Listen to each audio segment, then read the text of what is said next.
Kami dari kelompok 7 akan menjelaskan tentang ketidakseimbangan beban trafo. Di sini kami yang beranggotakan saya sendiri Felix Kesmanjunta.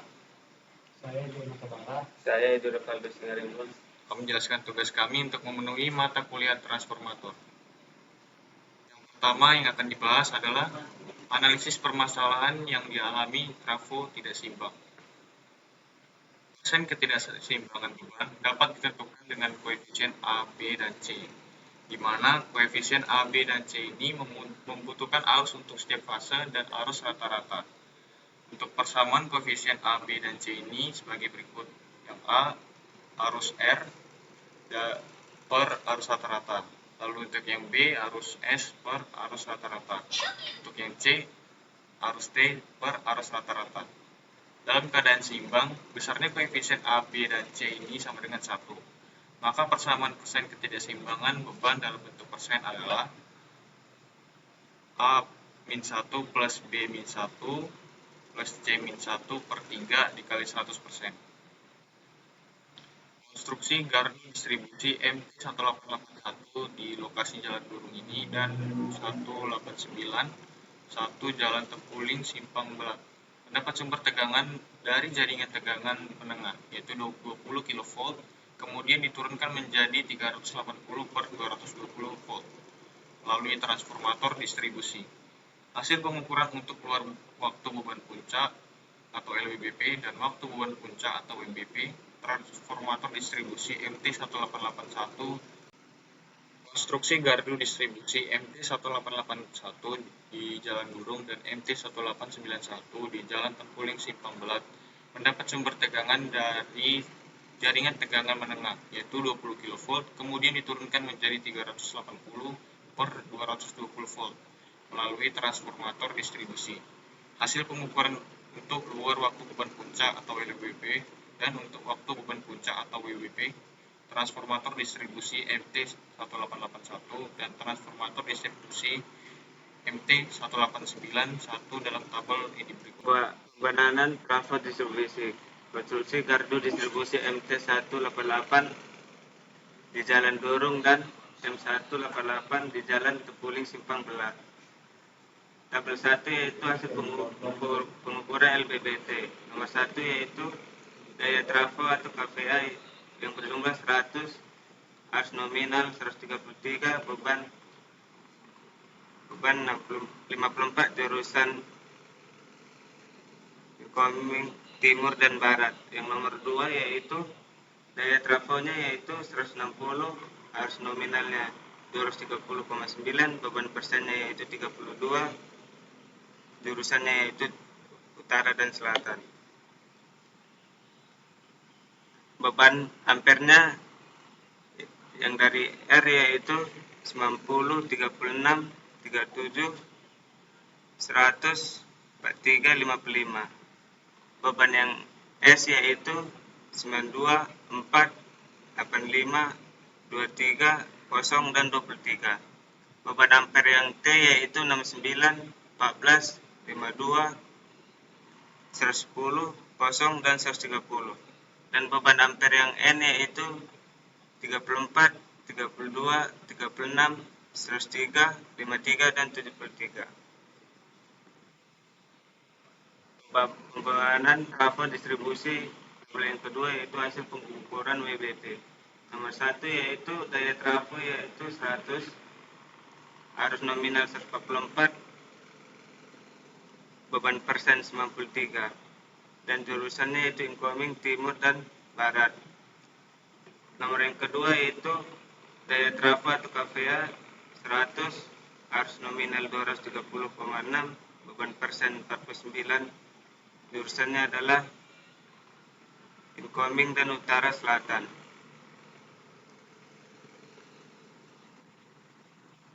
Pembebanan ketidakseimbangan trafo. Pembebanan ketidakseimbangan trafo terdiri dari 4 yaitu yang pertama adalah konstruksi gardu distribusi MT188. 1 yaitu Jalan Durung untuk LWBP. Yang kedua, konstruksi gardu distribusi MT 188 di jalan Durung untuk WBB. Yang ketiga, konstruksi gardu distribusi MT 189 di jalan Tempuling Simpang Belat untuk LWB. Yang keempat, konstruksi gardu distribusi M1.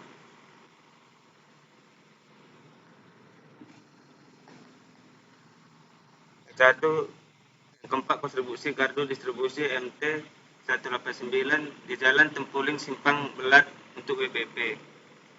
Di sini sumber PLN-nya yaitu 20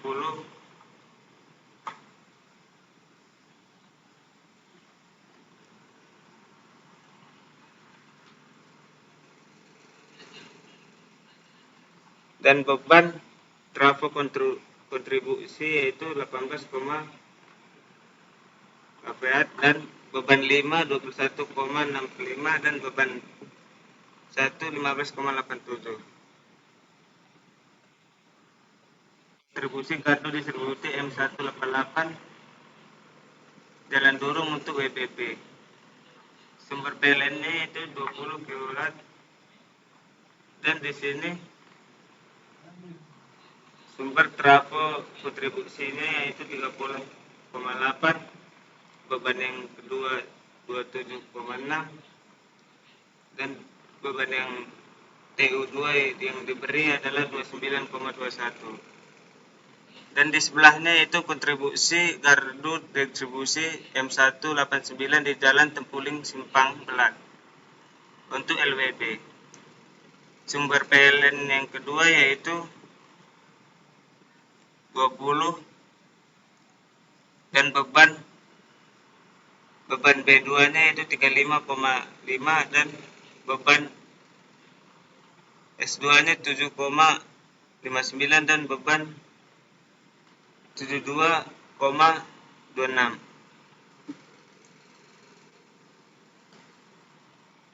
Kontribusi gardu distribusi M189 terletak di jalan Tempuling Simpang Belat untuk WBB. Sumber PLN ini yang berjumlah 20 dan beban E2 3,5 KPA dan terusnya yang 52 7,50 dan beban 12-nya yaitu 37,26. Yang pertama di sini data LWBP. Kondisi MT 188 dan MT 189. Daya trafonya yang berjumlah 100 dan 190. Beban RSTN yaitu R80 100 S 9223 T 99 190 N simulasi 2062,1. Kalau di lapangan yaitu 34 sampai 103. Rugi-rugi kilowatt dan KVR-nya yaitu kalau kilowatt 9,8 dan 0,7. KVR-nya yaitu 1,5 dan 1,5. Tegangannya atau disebut V yaitu tegangan RS yaitu 393, 396 dan ST yaitu 392 dan 397. Dan tegangan RT yaitu 394 dan 394. Keterangannya itu beban tidak seimbang dan beban tidak seimbang. Masuk yang kedua, data WBP. Kondisinya yaitu MT 188 dan MT 189. Data trafonya KPR-nya itu 100 beban yang R yaitu 180 dan 155. Beban yang S yaitu 120 dan 33. Beban T yaitu 127 dan 162. Simulasinya itu 3,8,9, 82,1 dan N di lapangan yaitu 80 sampai 120. Rugi-ruginya yaitu 2,2, 1,5. dan 3,6 dan 3. Tegangan atau disebut V yaitu RS dan ST dan RT. Kalau S tegangannya itu 387 dan 356. Kalau ST yaitu 369 dan 397 dan RT yaitu 388 sampai 399. Baik, kali ini saya akan menjelaskan tentang hidrobidaya yang disebabkan pada arus netral. Pada hal ini kita akan menjelaskan tentang 4 hidrobidaya yang akan saya jelaskan. Yang pertama itu konstruksi gardu distribusi MT1881 di lokasi Jalan Durung untuk LWBP. Yang kedua itu konstruksi gardu distribusi MT1881 di Jalan Durung untuk UWBP. Yang ketiga itu konstruksi gardu distribusi MT1891 di Jalan Tempuling Simpang Belat untuk LWBP-nya. Dan yang terakhir itu konstruksi gardu distribusi MT1891 Jalan Tempuling Simpang Belat untuk WBP. Pada gambar ini kita melihat unbalanced load flow report bahwa simulasi yang diberikan netral untuk MT1881 Jalan Durung adalah sekitar 20 ampere. Yang kedua itu tentang konstruksi gardu distribusi MT1881 Jalan Durung untuk LWBP. Pada gambar ini ditampilkan bahwa netral yang diberikan adalah sekitar 20. Yang ketiga itu konstruksi gardu distribusi MT1881 Jalan Durung untuk WBP. Pada gambar ini diberikan bahwa netralnya sekitar 125,7 ampere. Selanjutnya konstruksi gardu distribusi 1891 di lokasi Jalan Tempuling Simpang Belat LWBP. LWBP pada netral ini diberikan yaitu 82,1 ampere. Yang keempat itu konstruksi gardu distribusi MT1891 Jalan Tempuling untuk Simpang Belat posisi untuk WBP. Netral yang diberikan adalah 125,7 pada simulasi. Selanjutnya saya akan menjelaskan tentang perhitungannya. Pada hal ini saya akan menjelaskan perhitungan untuk konstruksi gardu distribusi MT1881 berlokasi di Jalan Durung untuk LWBP-nya.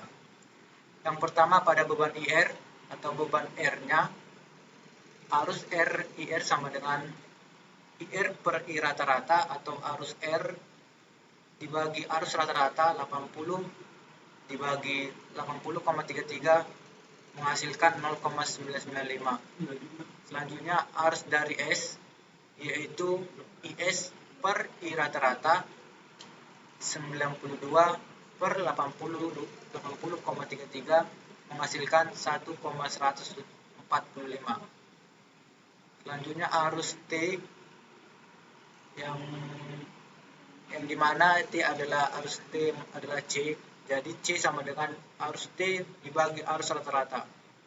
Arus rata-rata adalah 80,3, lalu arus T sama dengan 69. Maka 69 dibagi 80,33 menghasilkan 0,858. Selanjutnya kita akan melihat persen dari netral yang telah diberikan. Pada persen dari netral yang diberikan, untuk menghasilkan rumus dan melihat hasilnya, maka kita membuat rumus buka kurung A kurang 1 tambah B kurang 1 tambah C kurang 1 per 3 dikali 100%. Menghasilkan 0,995 dikurang 1 ditambah 1,1145 dikurang 1 dan 0,85 kurang 1. Di dalam rumus ini bahwa sudah dijelaskan dari 0,995 itu adalah arus R, lalu 1,145 itu adalah arus dari S dan 0,85 adalah arus dari T. Maka dibagi dengan 3 menghasilkan 0,97%. Pada perhitungan itu kita dapat melihat bahwa ketidakseimbangan pada gardu konstruksi baik itu MT1881 ataupun baik gardu distribusi 1891. Maka dapat kita simpulkan beberapa solusi ketidakseimbangan trafo. Yang pertama itu pemeriksaan dan penyimbangan beban. Pada hal ini, pemeriksaan dan penyimbangan beban yaitu audit beban. Audit beban artinya secara menyeluruh pada setiap fase kita melakukan atau mengidentifikasi ketidakseimbangan bebannya. Yang kedua itu penyebaran beban. Distribusikan beban secara merata di antara ketiga fase bisa dilakukan dengan memindahkan beban dari fase yang lebih berat ke fase yang lebih ringan.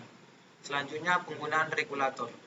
Pertimbangkan penggunaan regulator beban otomatis yang dapat membantu mendistribusikan beban secara lebih merata.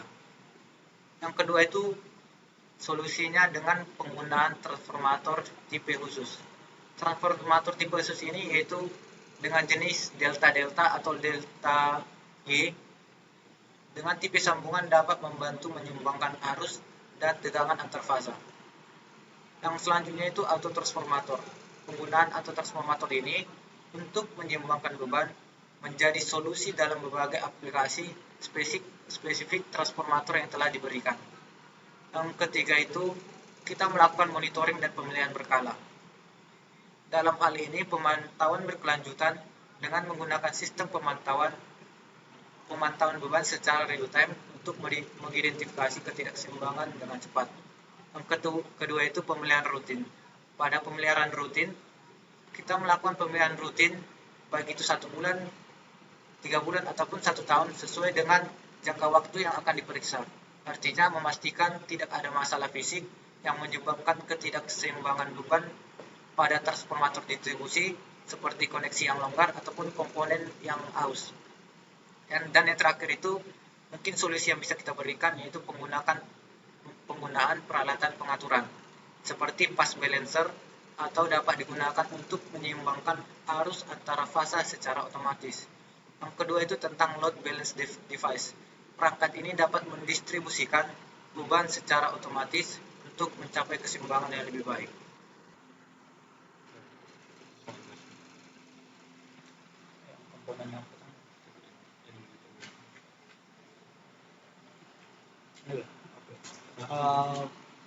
Sebelum memperbaiki arus yang telah diberikan, kita sudah melihat bahwa dalam rangkaian PPT itu beban R, beban S, dan beban T kisaran rata-rata untuk perbaikannya sekitar 80 kV, 80 ampere. Namun pada hasilnya kita memulai dulu untuk sumber yang telah kita buat yang awalnya yaitu beban R sekitar 80 sama, lalu beban S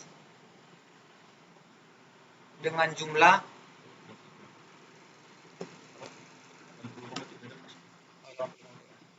60,3 dengan kilovolt 18,47 dengan rating yang sama yaitu 0,23. Selanjutnya beban T dengan keseimbangan yang sudah kita atur yaitu sekitar 80, maka kita membuat pengaturan ampernya 80,7. Pada spesifikasi ini kami mengatur untuk penyimbangan beban yaitu pada gardu 1881 pada trafo lokasi jalan Durung. Selanjutnya untuk trafonya tidak ada pergantian yaitu sekitar 100 kV atau 1000 volt ampere. 100.000 volt ampere. Selanjutnya kita akan mensimulasikan untuk ketidakseimbangan beban, apakah beban yang kita berikan mampu memberikan keseimbangan beban yang telah kita perbaiki.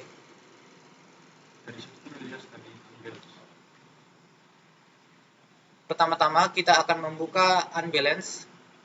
Selanjutnya kita akan merun dengan mengklik OK All.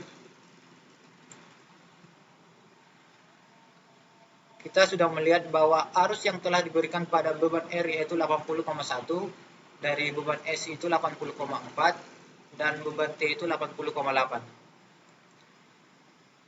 Dapat kita simpulkan bahwa arus-arus yang diberikan dan tegangan yang diberikan pada ketidakseimbangan, kita sudah memberikan keseimbangan pada gardu induk dengan spesifikasi 1881 di lokasi Jalan Durung, bahwa beban R, S, dan T memberikan posisi RS keseimbangan yaitu 0,393 atau posisinya itu voltnya 393 volt.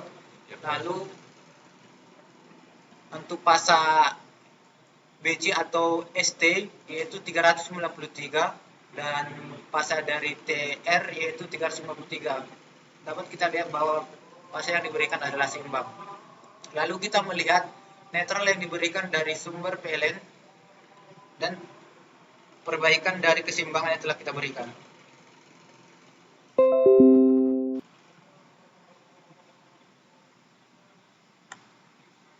Sebelumnya, untuk netral yang ada pada gardu induk transformator belum nol atau sekitar 20 ampere netralnya. Namun untuk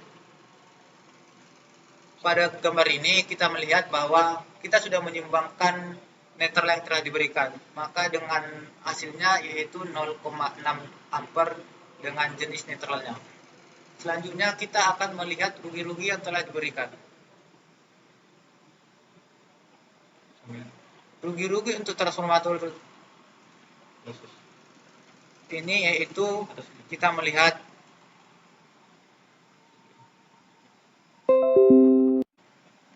pada trafo MT1881 dengan losses kilowattnya itu yaitu 0,8 dan kifarnya itu 1,5. Untuk melihat hasil netral dari rugi-rugi ini, kita membagikan 1,5 dibagi 0,8. Mungkin cukup sekian hasil perbaikan dari ketidakseimbangan beban dari trafo MT1881 untuk berlokasi di Jalan Durung. Mungkin itu yang bisa menjadi perbaikan dari kami untuk trafo MT1881. Sekian yang dapat kami sampaikan dari kelompok 7 mengenai ketidakseimbangan beban trafo. Mulai dari tadi ada analisis ketidakseimbangan trafo, persentase pembebanan trafo, rugi-rugi trafo, hingga ke perbaikan yang sudah kami buat di etap untuk perbaikan setelah keseimbangan trafo 100% semua sama. Apabila ada kesalahan kata, kami mohon maaf. Sekian dan terima kasih.